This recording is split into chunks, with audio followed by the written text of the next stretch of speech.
बड़ी खबर आपको बता दें, आर्यन खान की जमानत पर बुधवार को सुनवाई होगी। तो यह बड़ी खबर है महाराष्ट्र से, क्योंकि आज सेशंस कोर्ट में आर्यन के वकीलों ने जमानत के लिए याचिका दी थी, लेकिन अब इस पर बुधवार को सुनवाई होगी। यानी कि आज के दिन और कल 2 और रातें आर्यन को जेल में गुजारनी होगी और 13 अक्टूबर को इस मामले में सुनवाई होगी।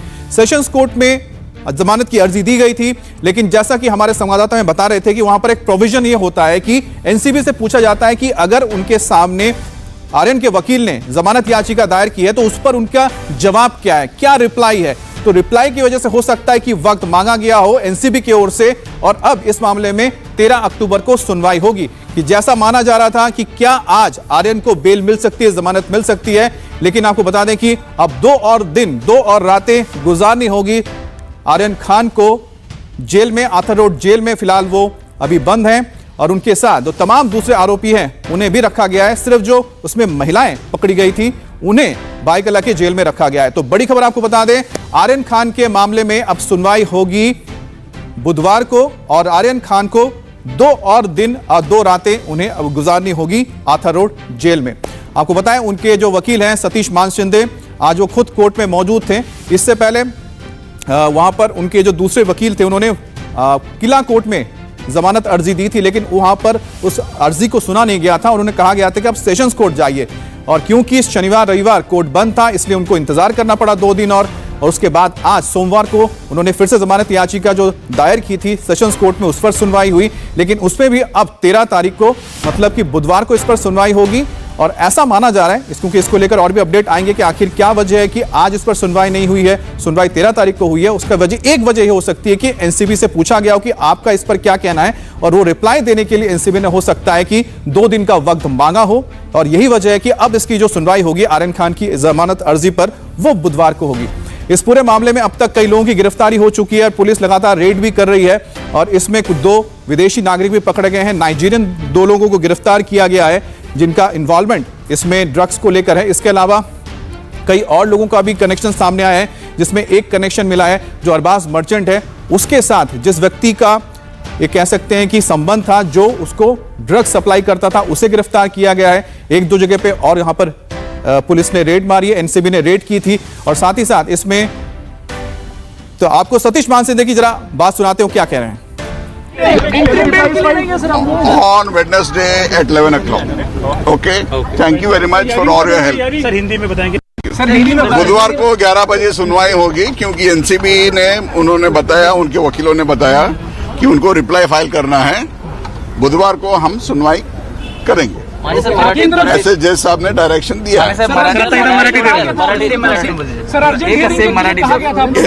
एनसीबी ऑफिसर्सना आज रिप्लाय फाईल करायचं होतं, त्याच्यामुळे त्यांनी टाइम मागितलं कोर्टाकडून, तर 11 वाजता बुधवारी ते फाईल करणार आहे।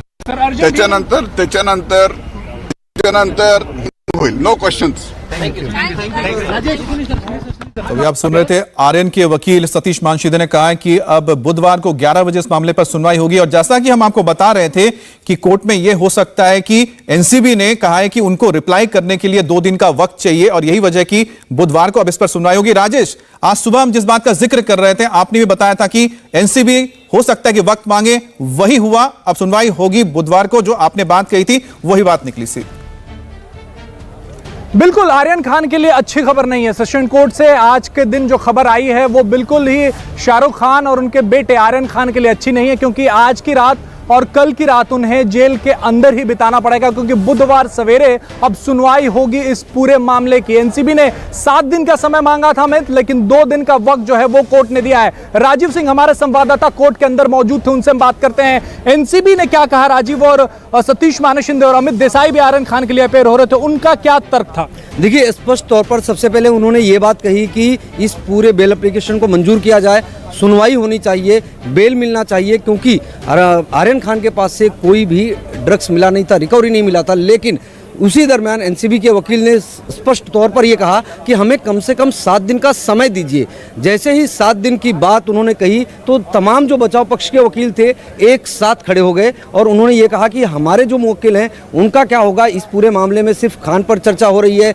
फिर दोबारा एनसीबी की तरफ से कहा गया कि अगर 7 दिन कोर्ट समय नहीं दे पा रहा तो कम से कम 3 से 4 दिन का समय दिया जाए। उसके बाद बुधवार गुरुवार के बीच में काफ़ी तीखी बहस होती रही। आखिरकार में बुधवार को सुबह 11 बजे जो है ये रिप्लाई एनसीबी की तरफ से राजेश फाइल किया जाएगा, लेकिन इस पर आर्गूमेंट शाम को होगा। यानी कि तकनीकी तौर पर अगर इसको समझे कि अगर आर्गूमेंट बुधवार की रात पूरी नहीं हुई तो निश्चित तौर पर यह मामला गुरुवार तक भी जा सकता है और बुधवार की भी रात आर्यन खान को जेल में गुजारनी पड़ सकती, क्योंकि ये डिपेंड करता है आर्गूमेंट पर कि आर्गूमेंट बुधवार के सेकंड सेशन में शुरू होना है। वो सिर्फ एनसीबी मॉर्निंग में 11 बजे रिप्लाई फाइल करेगी। तो जाहिर बात है कि अभी राहें आसान नहीं है आर्यन की। बिल्कुल अमित, और अमित देसाई अपीयर हो रहे थे आर्यन खान के लिए। उन्होंने साफ कहा कि जितने भी अक्यूज पहली बारी में पकड़े गए थे, यानी कि 2 अक्टूबर को जिनको हिरासत में लिया गया था और 3 अक्टूबर को गिरफ्तारी दिखाई गई थी 8 लोगों को, उनमें आर्यन खान ही ऐसा शख्स है जिसके पास से कोई ड्रग्स नहीं मिला है। यही वजह है कि इनके मामले को अलग करके देखा जाए। दूसरे आरोपियों के वकील थे वो भी बेल के लिए प्रेस कर रहे थे, वो भी अपने आर्गुमेंट्स आगे रख रहे थे। इस पर अमित देसाई ने साफ कहा कि आर्यन खान का मामला जो वो बाकी लोगों से अलग करके देखा जाए, इनका रिप्लाई जो है वो अलग से फाइल हो। कोर्ट ने बातों को सुना और बुधवार का वक्त दिया है, तो बुधवार सवेरे 11 बजे रिप्लाई फाइल होगी और सेकेंड हाफ में बहस जो है उस पर शुरू होगी। अमित जी, अच्छा राजेश, आप लोग जब बातचीत कर रहे थे एक चीज का आपने जिक्र किया कि जो आर्यन खान के वकील हैं उन्होंने कहा कि उनके जो मौक्किल है उनके पास से ड्रग्स नहीं मिला है, तो कहीं ना कहीं वो अपने बचाने की कोशिश कर रहे थे, अपनी दलील दे रहे थे। तो इस पर जो वहां पर कोर्ट में एनसीबी के वकील मौजूद थे, सरकारी वकील थे, उनकी ओर से क्या दलील दी गई आर्यन खान को लेकर? देखिए, एनसीबी की तरफ से कहा गया कि जो भी सतीश माने शिंदे या अमित देसाई बोल रहे हैं वो गलत फैक्ट्स पेश कर रहे हैं। ये लार्जर कॉन्स्पिरेसी है, जितने लोग भी गिरफ्तार हुए हैं सबका एक दूसरे से कोई ना कोई लेना देना है और इसी ग्राउंड पर वो वक्त की मांग कर रहे थे। राजीव, सबका कॉन्स्पिरेसी में हिस्सा है ऐसा एनसीबी की तरफ से कहा जा रहा था। बिल्कुल स्पष्ट तौर पर एनसीबी ने कहा कि देखिए, शुरुआत में जो गिरफ्तारियां हुई थी उसके बाद एक एक करके अभी तक कुल 20 आरोपियों को गिरफ्तार किया गया है। कनेक्शन एक दूसरे का निकल कर सामने आ रहे हैं, किसी के व्हाट्सएप चैट मैसेज तमाम ऐसी बातें निकल कर आ रही है। अगर किसी को इसमें बेल मिलती है तो जांच को प्रभावित कर सकता है, सबूतों के साथ में छेड़छाड़ हो सकती है, जो गवाह हैं उनको कहीं ना कहीं प्रभावित कर सकते हैं। इसलिए इस पूरे मामले में रिप्लाई फाइल करने का भी समय दिया जाए और उसके बाद जब रिप्लाई फाइल किया जाएगा, तब जब आर्गुमेंट होगी तब बेल पर बात की जाएगी। तो शुरुआत में ही उन्होंने पहली ही लाइन जो कह दी उससे कहीं ना कहीं आर्यन और बाकी लोगों के लिए मुसीबत बढ़ गई कि 1 हफ्ते का समय अगर दे दिया कोर्ट ने तो मुश्किल बहुत ज़्यादा बढ़ेगी। हालांकि काफ़ी बहस के बाद में आखिरकार कोर्ट ने बुधवार की सुबह 11 बजे का वक्त दिया जब इस रिप्लाई को फाइल करेंगे एनसीबी, लेकिन इस पर बहस सेकंड सेशन में 2:45 के बाद होगा और उसकी वजह यही है कि बेल ना मंजूर हुए। एनसीबी ने सुबह ही इस बात की पुष्टि कर दी थी कि अगर बेल एप्लीकेशन पर सुनवाई होगी तो इसका स्पष्ट तौर पर विरोध करेंगे, क्योंकि सबूतों और गवाहों के साथ छेड़छाड़ हो सकती है। बिल्कुल, एनसीपी के लिए अमित देसाई ने कहा कि जो इन्वेस्टिगेशन है उसमें महज एक बार सिर्फ पूछताछ आर्यन खान से की गई है। जो गिरफ्तारियां हुए हैं उसमें सिर्फ एक गिरफ्तारी जो है वो आर्यन खान के कहने पे हुई है और वो कह रहे थे कि आर्यन खान का इस पूरे मामले से अब कोई लेना देना नहीं है, जितनी जांच होनी थी वो हो चुकी है, ये एनसीबी का ही ये केस है। यही वजह है कि बेल पर सुनवाई की जाए, बेल दी जाए, लेकिन एनसीबी जो थी वो अपने बात पर टिकी हुई थी। उनका कहना था उन्हें वक्त चाहिए क्योंकि लार्जर कॉन्स्पिरेसी है, इन्वेस्टिगेशन चल रहा है, 20 लोगों की गिरफ्तारी हुई है, नए फैक्ट सामने आ रहे हैं, नए सीजर्स हो रहे हैं, तो यही वजह है। और एनसीबी ने यहां तक कहा कि अगर कोर्ट चाहे तो वो इन्वेस्टिगेशन के पेपर्स भी उन्हें दे सकती है और इस बिना पर एनसीबी जो है वो रिप्लाई का वक्त मांग रही थी, जो कि कोर्ट ने उन्हें दिया है। अब बुधवार सवेरे 11 बजे जो है वो एनसीबी अपने रिप्लाई के साथ यहां पे पहुंचेगी। अमित, अच्छा राजेश, एक बात बताइए, क्योंकि अरबाज और जो मुनमुन है उनके कनेक्शन में कुछ लोग गिरफ्तार भी हुए हैं जो ड्रग पेडलर हैं, और साथ ही साथ मुनमुन के पास से बताया जा रहा है कि सैनिटरी नैपकिन से ड्रग्स भी बरामद हुए हैं। अब इनके जमानत को लेकर भी आज सुनवाई हो रही होगी, तो इस दौरान जो इनके साथ कनेक्शन है आर्यन का, वो किस तरह से कोर्ट में सामने एनसीबी ने रखा? देखिए, अरबाज मर्चेंट की तरफ से जो आर्यन खान का दोस्त है, जिसे कि कोर्ट में आर्यन खान के वकीलों ने भी कबूल किया, उसके तरफ से बेल फाइल किया गया था। साथ ही बाकी के 2 अक्यूज्ड हैं, यानी कि आर्यन, अरबाज और मुनमुन के अलावा बाकी के जो 5 अक्यूज्ड हैं उसमें से भी 2 अक्यूज्ड ने बेल एप्लीकेशन फाइल किया था, उस पर भी सुनवाई नहीं हो पाई है। बुधवार को ही होगी सुनवाई। उनके वकीलों ने भी कोशिश की कि सुनवाई हो, लेकिन अदालत ने से एनसीबी ने गुहार लगाई कि रिप्लाई फाइल करने के लिए वक्त लगेगा। यही वजह है कि उन्हें वक्त दिया गया है। अरबाज मर्चेंट के वकील जरूर पहुंचे थे।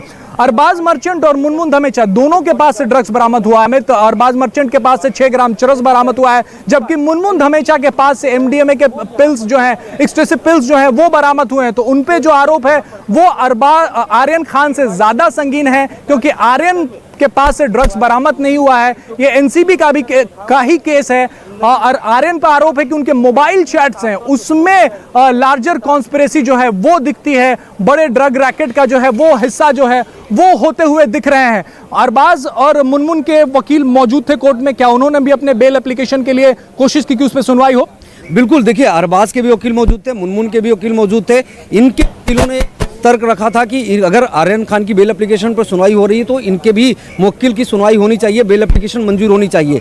लेकिन सवाल यह था कि जब आर्यन खान का ही विरोध कर रही है एनसीबी, राजेश, सवाल यह था कि जिनके पास ड्रग्स मिला उनकी बेल एप्लीकेशन कैसे मंजूर होगी, उस पर कैसे सुनवाई होगी। और एक तरफ जिनके पास से सीजर हुआ, जब उनकी बेल एप्लीकेशन पर हियरिंग नहीं हो रही है तो जिनके पास मिला है ड्रग्स उन पर कैसे होगा। बहुत ही ज़्यादा टेक्निकल मामला था। जाहिर बात है कि जज जब एनसीबी ने अपनी बातें रखी तो एक बारगी ही जज इस बात से कन्विंस नजर आए कि क्योंकि शुरुआत से सतीश मान सिंधे आर्यन को लेकर ये तर्क दे रहे थे कि कोई ड्रग्स नहीं मिला है। और जिस तरह से आपने पूरे कोर्ट प्रोसीडिंग को समझाया राजेश, आपने भी बहुत अच्छी तरह से समझाया कि आखिरकार कोर्ट के अंदर क्या हुआ, बाहर क्या हो रहा है, एनसीबी क्या कर रही है। लेकिन आपको बता दें कि आप जानते हैं कि इस पूरे मामले को लेकर राजनीति भी खूब हो रही है, और राजनीति क्या हो रही है आपको बताते हैं, न्याय इसमें क्या पन्ना जुड़ गया है। पीडीपी की अध्यक्ष महबूबा मुफ्ती ने ट्वीट करके कहा है कि आर्यन मुस्लिम है इसलिए उसे टारगेट किया जा रहा है। अब महबूबा ने कहा कि सरनेम खान होने की वजह से केंद्रीय एजेंसी आर्यन खान के पीछे लगी हुई है। तो पहले देखिए किस तरह से इस पूरे मामले को कहीं ना कहीं एक सांप्रदायिक रंग देने की कोशिश की जा रही है, और इसमें अभी कूदा कौन है, कौन इस पर सियासत कर रहा है? महबूबा मुफ्ती।